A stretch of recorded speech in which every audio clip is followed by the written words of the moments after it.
पड़ गया सन के सामने। देखिए सन का सरफेस का टेम्परेचर 5000 डिग्री सेल्सियस से 6000 डिग्री सेल्सियस होता है, और इसका जो कोर होता है इसके अंदर का टेम्परेचर तो 1.5 करोड़ डिग्री सेल्सियस से भी ज्यादा होता है। और अगर आप सूरज को अंदर से पूरा खाली कर दो और एक एक करके अगर आप इसमें पृथ्वी डालोगे तो ऐसे 13 लाख पृथ्वी इसमें समा जाए, इतना विशाल ये सूरज है।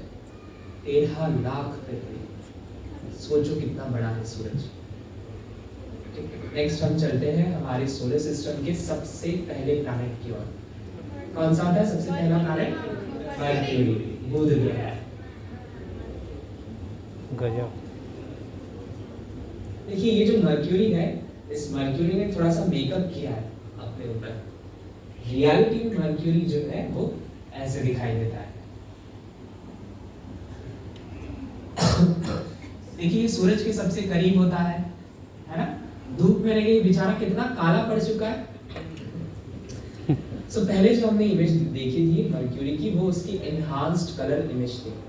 और ये हमें मरक्यूरी के बारे में एक बहुत ही उसकी इम्पोर्टेंट प्रॉपर्टी बताता है कि मरक्यूरी हालांकि सूरज के मतलब ये सूरज के सबसे करीब होता है, but being closest to the sun, Mercury is still not the hottest planet. ये वैसे तो सूरज के सबसे करीब होता है, फिर भी सबसे गर्म नहीं है। हाँ, वीनस सबसे गर्म प्लैनेट है ना, जो कि दूसरे नंबर का प्लैनेट है, बट मर्क्यूरी क्यों नहीं है ना? हालांकि इसके दिन का टेम्परेचर बहुत ज्यादा होता है, 330 डिग्री सेल्सियस, बट सरप्राइजिंगली रात का टेम्परेचर -180 डिग्री सेल्सियस तक कम हो जाता है। -180, इतना तो हमारे धरती पर भी नहीं होता, और ये तो सूरज के सबसे करीब है ना? देखो क्या है, मर्क्यूरी के पास खुद का एटमॉस्फेयर नहीं है। ये सूरज से आने वाली एनर्जी को ट्रैप नहीं कर सकता, पकड़ के नहीं रख सकता। इसीलिए यहाँ पर दिन का टेम्परेचर तो बहुत ज्यादा होता है, बट रात का टेम्परेचर बहुत कम हो जाता है। तो फिर चलिए चलते हैं हमारे सोलर सिस्टम का सबसे हॉटेस्ट प्लैनेट की ओर। कौन सा होता है सबसे गर्म प्लैनेट? वीनस, शुक्र ग्रह। मर्क्यूरी के पास क्या नहीं था? एटमॉस्फेयर। वीनस के पास खुद का एटमॉस्फेयर होता है, बट मोस्ट इंपॉर्टेंटली वीनस का 98% एटमॉस्फेयर ये कार्बन डाइऑक्साइड गैस से बना हुआ होता है। 98%। अच्छा, हमारी अर्थ पर होती है कार्बन डाइऑक्साइड गैस? है ना, होती है। आजकल तो सभी के पास गाड़ियां हैं, उसमें से जो धुआं निकलता है उसमें कार्बन डाइऑक्साइड गैस होती है। इतनी सारी इंडस्ट्रीज है हमारे पास, उसमें से जो धुआं निकलता है उसमें भी कार्बन डाइऑक्साइड गैस होती है। क्या लगता है आपको हमारी अर्थ में कितने परसेंट होगी कार्बन डाइऑक्साइड गैस? अराउंड 1%। हाँ, इतनी सारी गाड़ियां हैं, इतनी सारी इंडस्ट्रीज है, सिर्फ 1%? 79%। Yes, that is nitrogen. 79% is nitrogen, 21% oxygen. और कार्बन डाइऑक्साइड गैस कितने परसेंट रहती है? पॉइंट में 0 point. You will be surprised to know हमारे अर्थ पर सिर्फ 0.03% कार्बन डाइऑक्साइड गैस होती है। 0.03, और वो भी अगर थोड़ी सी बढ़ जाए तो ग्लोबल वार्मिंग जैसी प्रॉब्लम शुरू हो जाती है। बड़े बड़े ग्लेशियर्स पिघलने लगते हैं। यहाँ पर तो 98% कार्बन डाइऑक्साइड गैस है, इसीलिए वीनस सबसे हॉटेस्ट प्लैनेट है। ये कार्बन डाइऑक्साइड गैस एक ग्रीन हाउस गैस होती है जो कि सूरज से आने वाली एनर्जी को ट्रैप करके रखती है, इसलिए ये सबसे हॉटेस्ट प्लैनेट है। नेक्स्ट हम देखते हैं हमारे सोलर सिस्टम का तीसरा और सबसे खूबसूरत प्लैनेट। क्या है ये? अर्थ। होम अर्थ। कंफर्म अर्थ है। यस। पूरे यूनिवर्स में इकलौता ऐसा प्लैनेट जहां पर क्या है? लाइफ है। और ऐसा क्या है हमारे अर्थ के पास जो सिर्फ यही पर लाइफ है? पानी है ना, ऑक्सीजन है, इसलिए इतनी नीली दिखाई दे रही है। कितने परसेंट होता है पानी? 71% वाटर होता है ना, 29 99% फैट होती है। और देखिए पानी का होना तो ज़रूरी है ही, बट उससे भी ज़्यादा ज़रूरी होता है। देखिए हमारी अर्थ जो है वो गोल्डीलॉक्स जोन में है। मीन्स ये ना सूरज के बहुत करीब है ना सूरज के बहुत दूर है। अगर यही हमारी अर्थ सूरज के थोड़ा करीब होती तो ये पानी जो है वो इवेपोरेट हो चुका होता, और पृथ्वी अगर सूरज के थोड़ा दूर होती तो यही पानी जम चुका होता, सारा का सारा बर्फ बन चुका होता। तो हमारी पृथ्वी एक परफेक्ट डिस्टेंस पर है सूरज के, जिस वजह से ये पानी अपने लिक्विड फॉर्म में रह सके। और लाइफ एग्जिस्ट होने के लिए पानी का वाटर का होना तो जरूरी है ही, बट उससे भी ज्यादा जरूरी है उस वाटर का लिक्विड फॉर्म में होना, है ना। ये भी एक फैक्टर है जिस वजह से हमारी अर्थ पर लाइफ है। और बहुत सारे हैं, ग्रेविटी है, लैंड है, ऑक्सीजन है, ट्रीज है, बहुत सारे फैक्टर्स हैं, है ना। और इसके अलावा हमारे अर्थ का एक नेचुरल सैटेलाइट भी है,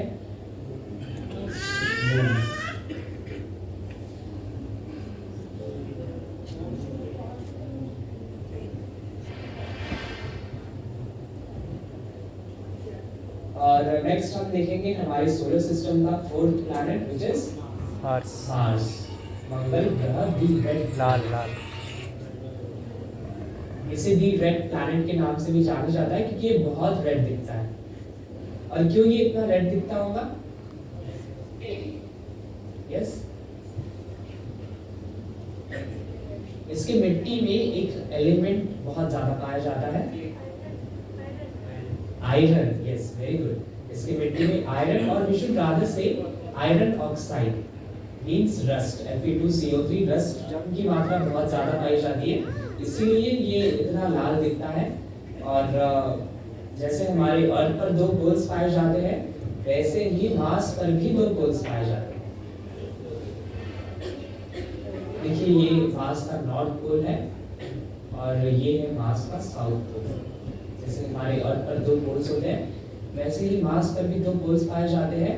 और ऐसा माना जाता है कि इन पोल्स के नीचे लिक्विड वाटर मौजूद है, इसीलिए साइंटिस्ट का ऐसा कहना है कि may be in near future यहाँ पर भी लाइफ एग्जिस्ट हो सकती है ना। नेक्स्ट हम देखेंगे हमारे सोलर सिस्टम का 5th प्लैनेट, जो कि सबसे बड़ा प्लैनेट है, जुपिटर, गुरु ग्रह। इट्स अ गैस जायंट, ये पूरी तरीके से गैसेस से बना हुआ प्लैनेट है। यहाँ पर जमीन नहीं होती है, जैसे हमारी पृथ्वी पर जमीन है वैसे यहाँ बिल्कुल भी जमीन नहीं है। यहाँ पर तो हम खड़े भी नहीं रह सकते। इवन हमारी सोलर सिस्टम की जो पहले 4 प्लैनेट्स हैं, मर्क्यूरी, वीनस, अर्थ और मार्स, सिर्फ यहीं पर जमीन है। इसीलिए इन प्लैनेट्स को टेरेस्ट्रियल प्लैनेट्स भी कहा जाता है, क्योंकि यहाँ पर जमीन है। जुपिटर और सैटर्न दोनों गैस से बने हुए हैं, इसलिए वे गैस जायंट कहा जाता है ना। और बहुत बड़ा होता है जुपिटर, 1300 पृथ्वी इसमें समा जाए इतना बड़ा ये गुरु है। और ये अपनी एक्सिस पर बहुत ही तेजी से घूमता है, जिस वजह से इसका एक दिन सिर्फ 10 घंटों में ही कंप्लीट हो जाता है। और जुपिटर को हमारे अर्थ का बॉडीगार्ड के नाम से भी जाना जाता है, क्योंकि हमारी अर्थ की तरफ आने वाले एस्ट्रॉइड्स और मेट्रॉइड्स को ये अपने तरफ अट्रैक्ट कर लेता है। इसकी ग्रेविटेशनल फोर्स बहुत ज़्यादा होती है, और ये हमारे अर्थ को एस्ट्रॉइड से बचाता है, प्रोटेक्शन प्रोवाइड करता है, इसीलिए इसे अर्थ का बॉडीगार्ड भी कहा जाता है। और जैसे हमारी पृथ्वी का सिर्फ एक ही नेचुरल सैटेलाइट है, वैसे ही जुपिटर के 80 मून्स होते हैं, 80 मून्स। और नेक्स्ट हम देखेंगे हमारे सोलर सिस्टम का 6th प्लैनेट, जो कि अपने रिंग के लिए बहुत ही फेमस होता है, सैटर्न, शनि ग्रह। यस, इसमें रिंग नहीं है। आप ऐसे इमेजिन कर सकते हैं कि जिस सर्कल में आप बैठे हुए हो वो सैटर्न की ही रिंग है। तो वैसे तो रिंग जुपिटर में भी पाई जाती है, सैटर्न में तो है ही है, यूरेनस और नेपच्यून में भी रिंग्स पाई जाती है, बट जो सैटर्न की रिंग्स है वो सबसे ज़्यादा प्रोमिनेंट होती है, सबसे ज़्यादा रिंग्स है, ऐसे 30 से ज़्यादा रिंग्स है। और ये रिंग बनी कैसे? ऐसा माना जाता है कि सैटर्न का एक नेचुरल सैटेलाइट इसी के काफ़ी करीब आकर फट गया था, और उसी के डस्ट पार्टिकल्स सैटर्न के अराउंड रिंग बना दिए हैं, उसके अराउंड घूमने लगे हैं सैटर्न की ग्रेविटेशन फोर्स की वजह से। और ये भी पूरी तरीके से गैसेस से बना हुआ होता है। 1100 पृथ्वी इसमें समा जाए इतना विशाल ये शनि है। बट देखिए, अगर आप पानी में जाते हो और अगर आपको तैरना नहीं आता तो क्या होगा? आप डूब जाओगे, है ना? ये जो सैटर्न है जिसमें 1100 पृथ्वी समा सकती है, इसे अगर हमने पानी में रखा, जो कि टेक्निकली पॉसिबल नहीं है, but still imagine if you place Saturn on water, then it will float on water. ये पानी में तैरेगा, डूबेगा नहीं। और पानी में कौन सी चीज तैरती है? और पानी में कौन सी चीज तैरती है? जिसकी डेंसिटी वाटर से कम हो, है ना? सो ये जो सैटर्न है, ये हालांकि बहुत बड़ा होता है, बट स्टिल इसकी डेंसिटी जो है वो वाटर से भी कम होती है, so it will float on water. और नेक्स्ट हम देखेंगे हमारे सोलर सिस्टम का 7th planet, which is Uranus. सबसे बदबूदार प्लैनेट, सबसे स्मेलिएस्ट प्लैनेट है यूरेनस। यहाँ पर हाइड्रोजन सल्फाइड गैस पाई जाती है, जो कि एक बहुत पंजेंट स्मेल देती है। और ये हमारे सोलर सिस्टम का सबसे ठंडा प्लैनेट है। यहाँ पर एवरेज टेम्परेचर -220 डिग्री सेल्सियस होता है। इसके 27 मून्स होते हैं। हालांकि ये सूरज के सबसे दूर नहीं है। सबसे दूर वाला प्लैनेट कौन सा है? नेपच्यून। बट फिर भी यूरेनस सबसे ठंडा है और ना कि नेपच्यून। पहले नेपच्यून सबसे कोल्डेस्ट हुआ करता था, बट एक इंसिडेंट हुआ जिसमें एक बहुत बड़ा एस्ट्रॉइड, हमारे अर्थ के साइज का एस्ट्रॉइड यहाँ पर आकर इस यूरेनस पर आकर टकरा गया, जिस वजह से यूरेनस ने अपनी काफी सारी नेचुरल हीट एटमॉस्फेयर लूज कर दी। और उस एस्ट्रॉइड के टकराने की वजह से यूरेनस अपनी एक्सिस पर 98 डिग्री से टिल्ट हो गया, झुक गया कुछ इस तरह। और जब ये घूमता है तो ये चक्के की तरह घूमता है, जिसे रेट्रो रोटेशन भी कहते हैं। और पहले नेपच्यून हुआ करता था, बट उस एस्ट्रॉइड के टकराने की वजह से यूरेनस पर अब यूरेनस सबसे कोल्डेस्ट हो चुका है। वैसे तो ज़्यादा डिफरेंस नहीं है दोनों के टेम्परेचर में। नेपच्यून का एवरेज टेम्परेचर -210 डिग्री सेल्सियस होता है, ये सिर्फ 10 डिग्री से ज़्यादा ठंडा है। और नेक्स्ट हम देखेंगे लास्ट प्लैनेट हमारे सोलर सिस्टम का, यस, नेपच्यून।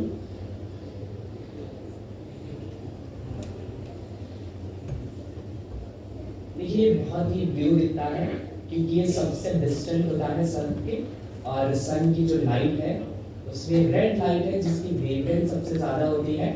वो रेड लाइट ही यहाँ तक पेनिट्रेट कर पाती है और इसके एटमॉस्फेयर में मीथेन पाया जाता है, जो इस रेड लाइट को एब्जॉर्ब करके ब्लू लाइट को एमिट करता है। नेपच्यून के 14 नेचुरल सैटेलाइट्स होते हैं, बट इसकी एक बहुत इंटरेस्टिंग बात होती है।